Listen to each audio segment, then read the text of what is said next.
The Varnak were known across the galaxy as a warrior race, strong, proud, and guided by ancient laws of honor. Their history was filled with stories of bravery, tradition, and physical strength. Among them, General Kareth was one of the most respected. He had fought in many wars and earned titles no other Varnak had. He believed in dominance, in claiming what he wanted, and in the idea that respect was earned through power. When he was stationed on the peaceful research planet Velara, he expected to be worshipped. But Velara was not a battlefield.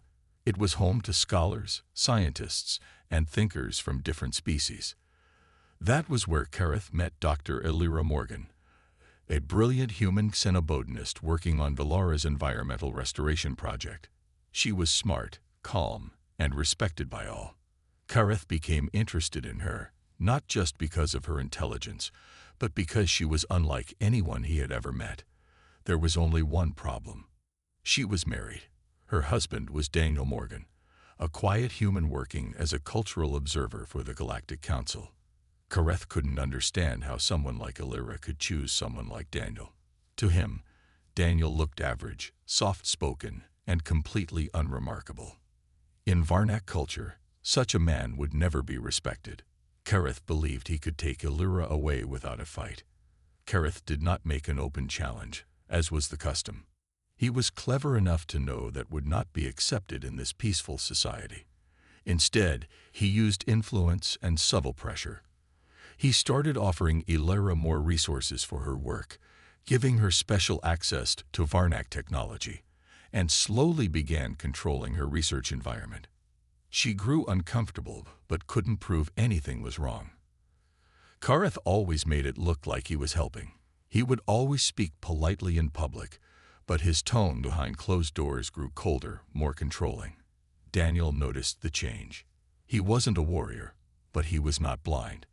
He saw the unease in his wife's eyes, the way her requests were delayed, and how Kareth appeared more often than necessary. Daniel did not react with anger or direct confrontation. Instead, he watched quietly, listened carefully, and began collecting evidence. He was not just a husband. He was also trained to understand interspecies customs, including those of the Varnak, and he realized that Kareth was twisting his own people's laws for personal gain. Kareth thought he had already won. He began speaking to his fellow Varnak about Elira, as if she were his future partner. He believed no human would dare oppose him. But one day, without warning, Daniel requested a hearing with the Velara Council. In the large council hall, filled with representatives of many races, Daniel stood before everyone and calmly presented his case. He showed how Kareth had interfered with Elira's research, manipulated her team, and violated multiple ethical codes. Every word was backed by evidence, communication logs, task records, and testimonies from fellow scientists. The council was shocked. Kareth, furious and embarrassed, tried to laugh it off, calling Daniel's claims emotional and weak. But then Daniel surprised everyone. He requested a trial of truth, an ancient Varnak tradition, almost forgotten in peaceful times. It was not a fight of fists or weapons. It was a mental and moral test, created long ago to decide matters of honor without violence. No human had ever attempted it before. Kareth laughed again, thinking this would be easy. But the council accepted, and the trial was set. Inside the ceremonial chamber, the trial of truth began. Elders of the Varnak watched from high seats, silent and stern. The trial tested cultural knowledge, emotional depth, memory, and personal integrity. Kareth answered quickly, but always spoke of power, conquest, and pride. Daniel, on the other hand, answered with thoughtfulness, humility, and understanding. He spoke not as a warrior, but as someone who had truly studied Varnak traditions, including those Kareth had conveniently ignored. When asked to define strength, Kareth spoke of control and fear. Daniel paused and said, "Strength is standing by someone when you have nothing to gain. It's choosing kindness even when you're strong enough to destroy. It's protecting, not controlling." His words echoed in the chamber, and for the first time, The Varnak elders looked at Kareth with disappointment. The trial ended in silence.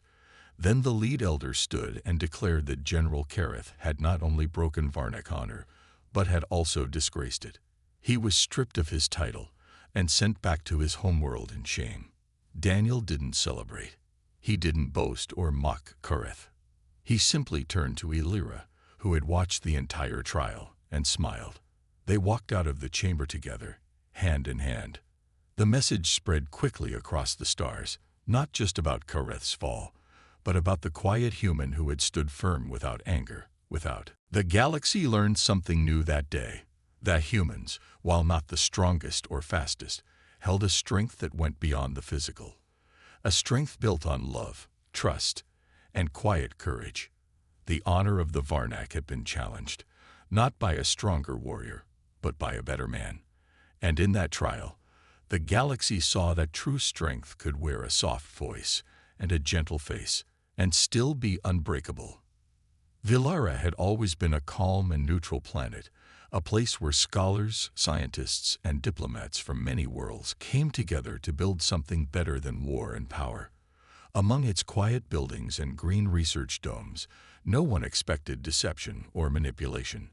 But things were beginning to change, and no one noticed it at first, because the moves being made were silent, and the motives behind them were buried deep beneath polite words and official reports.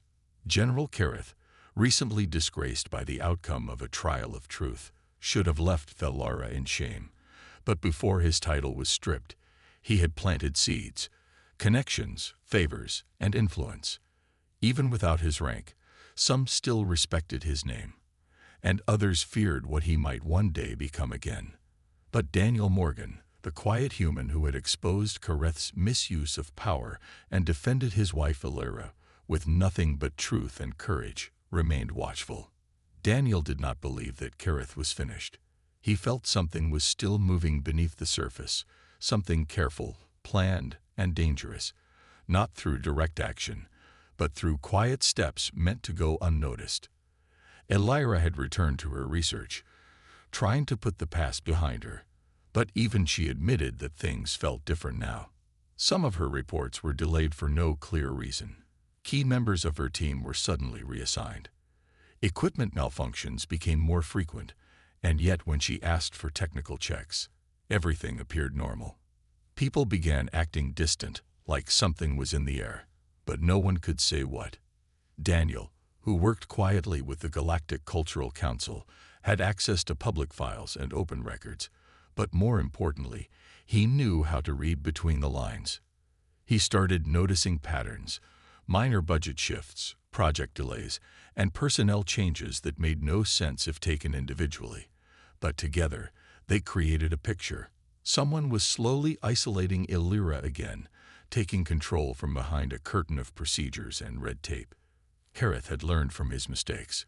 He no longer acted openly.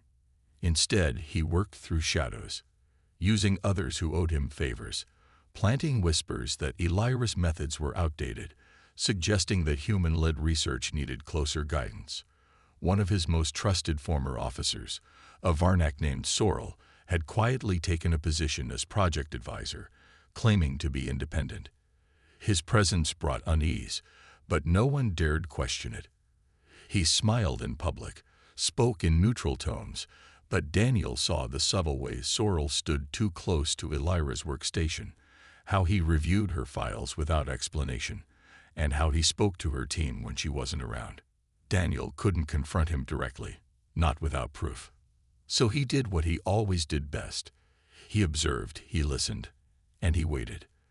Late at night, when the research center was empty, Daniel would access the open system logs, looking for signs of unusual activity. He noticed that Sorrel often logged in during odd hours, checking files unrelated to his advisory duties.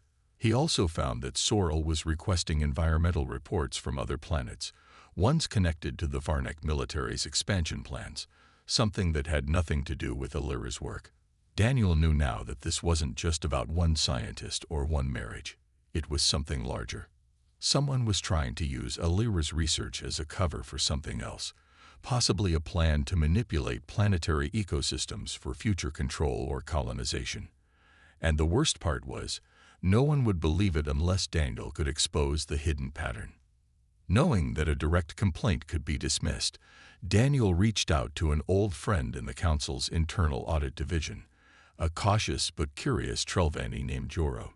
Joro owed Daniel a favor from years ago, and agreed to take a quiet look. Together, they began comparing timelines and cross-referencing Sorrel's activities with recent Varnak proposals. What they found was chilling. Sorrel had used his position to subtly alter data streams going back to the Council, making it appear as if Valara's environment was unstable, while at the same time sending false signals that human researchers were struggling to manage the situation. In turn, Varnak representatives had quietly proposed that a stronger hand might be needed in future projects. It was a setup, one that would discredit human scientists and give the Varnak more authority over critical planetary environments. And Alira was at the center of it, unknowingly being framed. Daniel now had the puzzle, but he needed one last piece: proof that Sorrel was acting on Kareth's orders. That proof came when Daniel planted a decoy file, a fake research document that included a new environmental algorithm and a hidden tracking code. Within 2 days, that file had been accessed, copied, and forwarded to an encrypted Varnak node. Joro traced the message to a diplomatic channel still registered to Kareth's family estate. It was enough. Daniel prepared a full report and presented it, not to the local council, but to the Galactic Oversight Committee. The reaction was swift and silent. Investigators were dispatched quietly. Files were reviewed. Testimonies were gathered. Within a week, Sorrel was recalled, his credentials stripped, and Kareth's name was placed under official sanction. None of this made the news. The council didn't want panic, and they knew the danger of letting this become political. But those who mattered knew the truth. And once again, Daniel Morgan had protected what mattered most, not through force, but through quiet courage, clear thinking, and patient action. Alira continued her work, this time with full control and newfound respect. Her team, once shaken, stood firmly with her.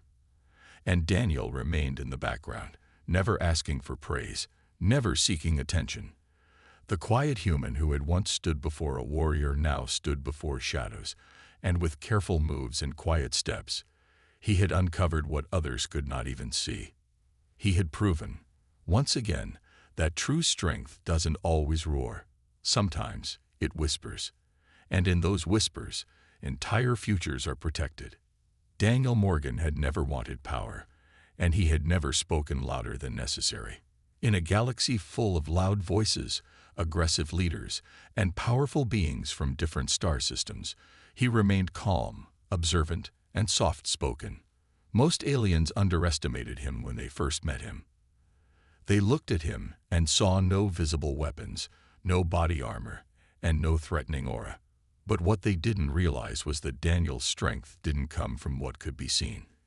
It came from patience, from knowing when to act, and from the quiet confidence of someone who had already faced chaos and walked through it without losing his soul. After exposing Sorrel's silent sabotage and revealing Kareth's hidden plans, Daniel thought things might finally return to peace. But the galaxy was never short of shadows, and when one fell, another rose. Now, a new threat was forming, not outside the walls, but within them, wearing friendly faces and speaking friendly words. Daniel could feel the shift. A group known as the Unity Commission had begun gaining influence. On the surface, they spoke of order, shared goals, and unity among all species. But Daniel noticed how their proposals always seemed to reduce independent decisions, centralize control, and limit the freedom of local researchers. It sounded harmless, even noble, but in practice it gave too much power to too few people. And once again, Alira's work, human-led, independent, and groundbreaking, was at risk. The commission sent advisors who smiled too much and listened too little. They made suggestions that sounded like compliments but were really criticisms in disguise. They began reviewing her protocols and questioning her methods. Behind closed doors, Her funding was quietly reduced, and key data access was rerouted to the Commission's internal servers. Elira stayed strong, but the pressure was growing. The message was clear: either align with the Commission or step aside. Daniel watched everything. He didn't speak at first. He didn't storm into meetings or demand answers.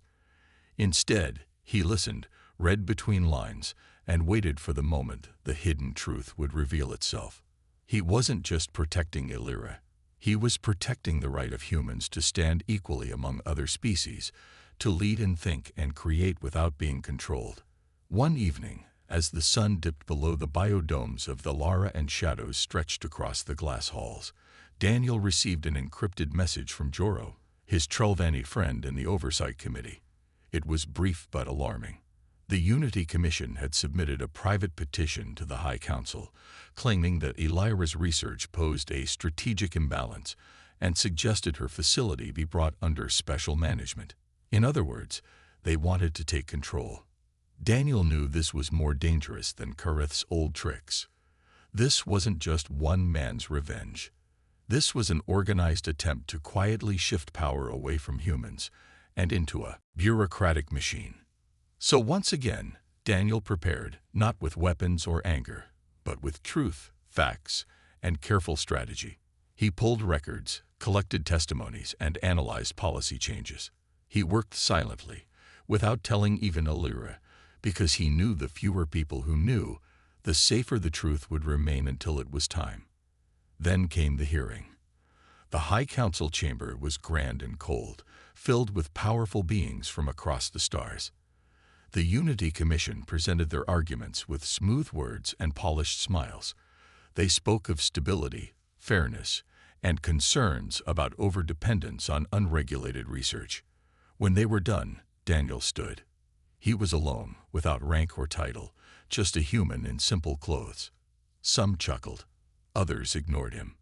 But the ones who knew his name, the ones who remembered the trial of Kareth, leaned forward in silence.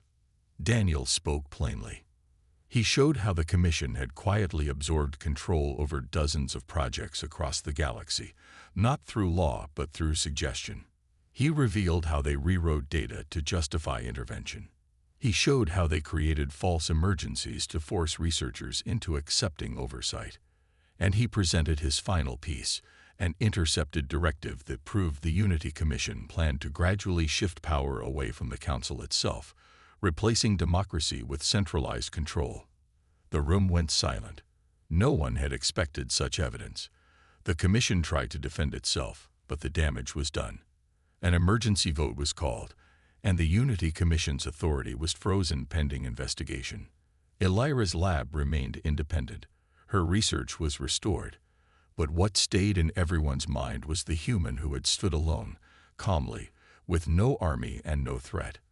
Only truth, facts, and courage. After the hearing, many came to Daniel, offering him roles, power, and titles. He refused them all. He didn't want fame. He only wanted balance, fairness, and peace.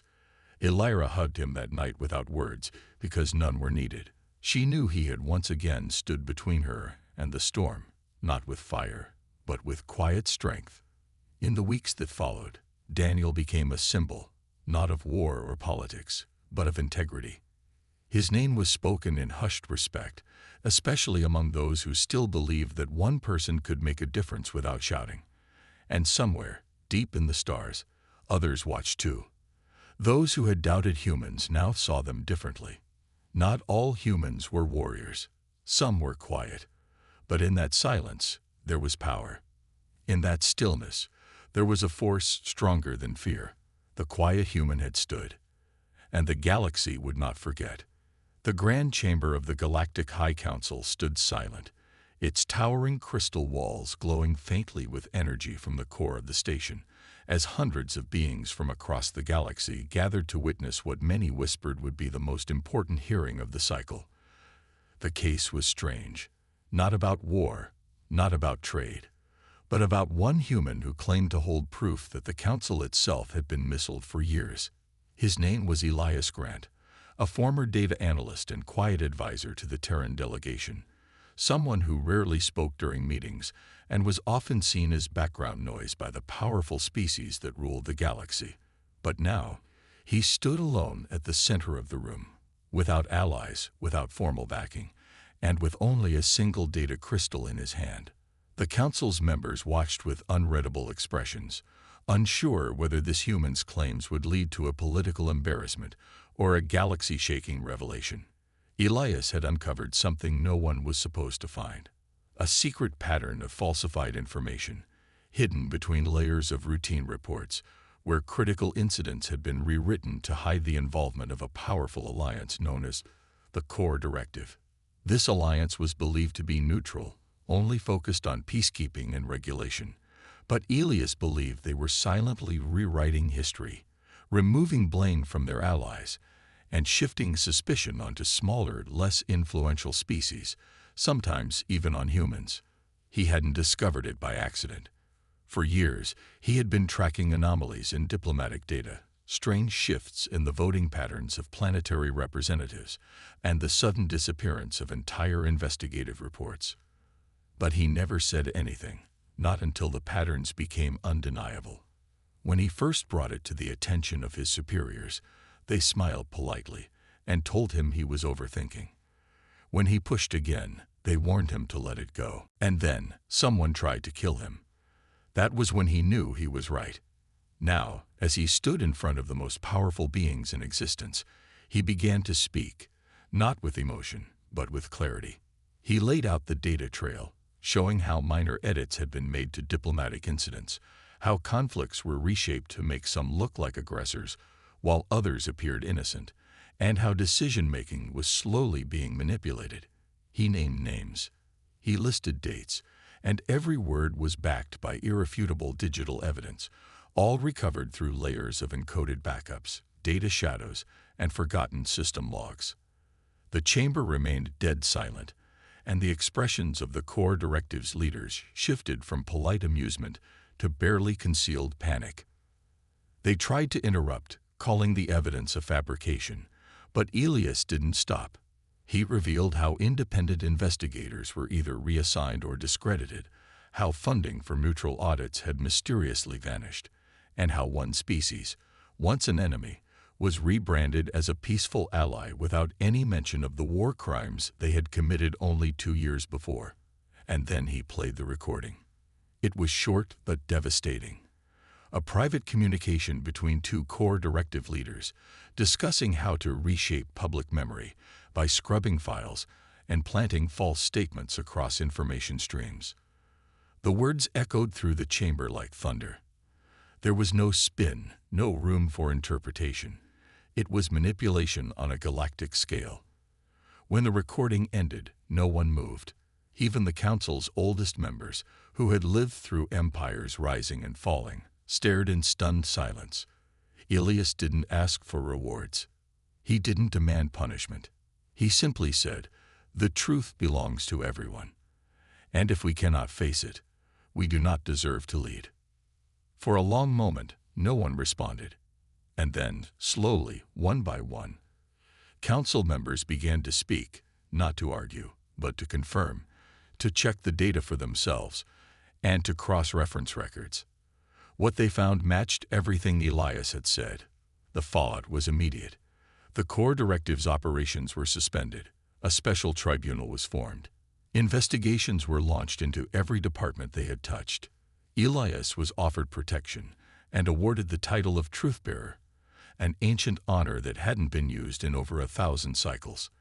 But he declined all titles, requesting only that an independent truth committee be formed, one that would include humans, smaller species, and even former enemies, because only balance could prevent such corruption again. In the following days, Elias disappeared from the public eye. Some said he returned to Earth. Others believed he went off-grid, seeking peace after years of quiet struggle. But his legacy remained. In every major galactic hall, a new law was passed, that no policy could be made without public record, that all decisions must pass through verified truth audits, and that no being, no matter how powerful, was above history. The story of the quiet human who exposed the greatest lie in galactic politics became a symbol not just of courage, but of how truth, even when spoken softly, can shake the foundations of the most powerful empires. And across the stars, young analysts, scientists, and diplomats, especially humans, held their heads higher, knowing that even one person, armed with patience, knowledge, and honesty, could change the fate of a galaxy.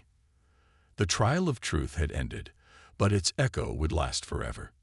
The galaxy had watched humans with a mixture of curiosity, caution, and quiet amusement for years. They were considered young, unpredictable, and too emotional by the elder races of the Union of Star Civilizations.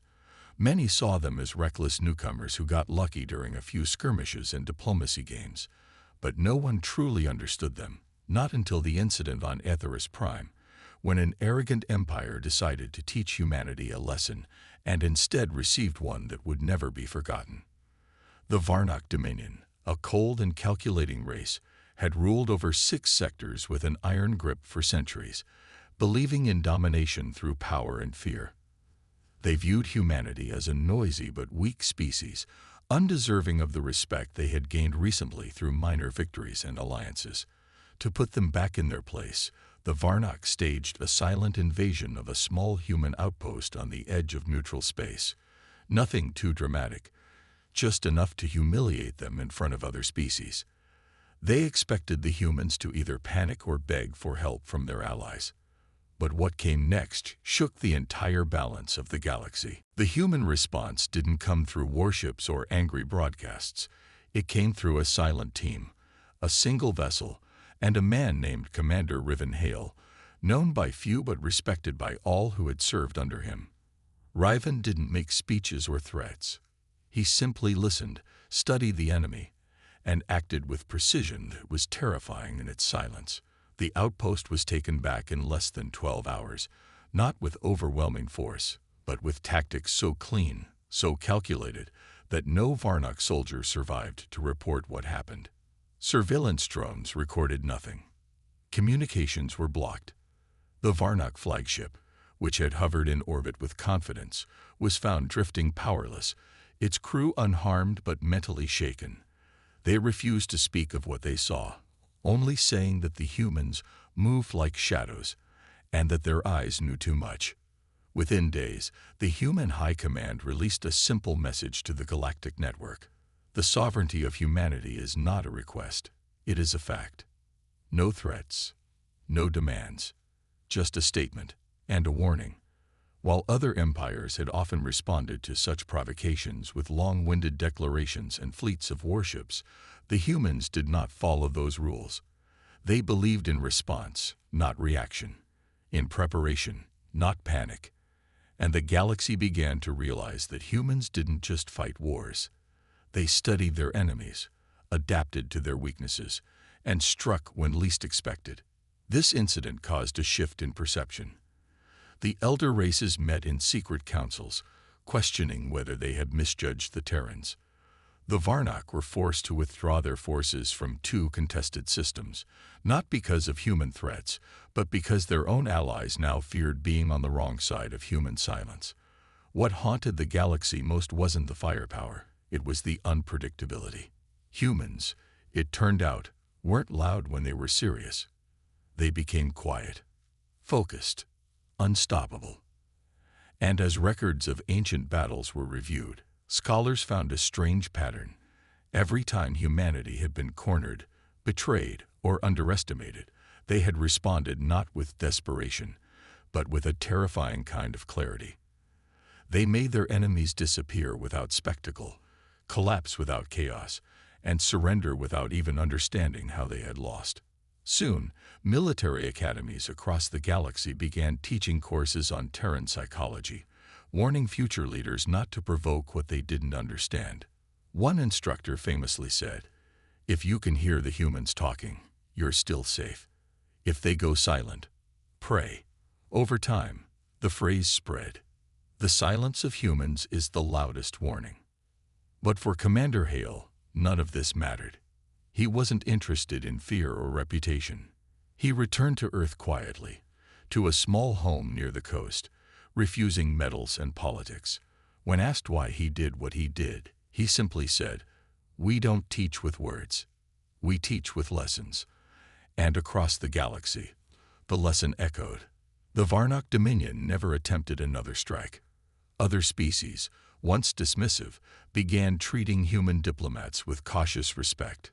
Treaties were signed without debate. Borders were honored more carefully. The humans hadn't just defended their territory. They had shifted the mindset of an entire civilization. They had shown that respect was not demanded. It was earned, and that even a quiet species could make the loudest impact. A new age began, not one of fear, but of balance, where power was no longer just about weapons, but about understanding the will of those who stood against injustice. And whenever tensions rose or someone dared question the strength of humanity, someone would whisper the story of Atheris Prime, the story of a quiet commander, a hidden strike, and a lesson that turned an entire galaxy silent.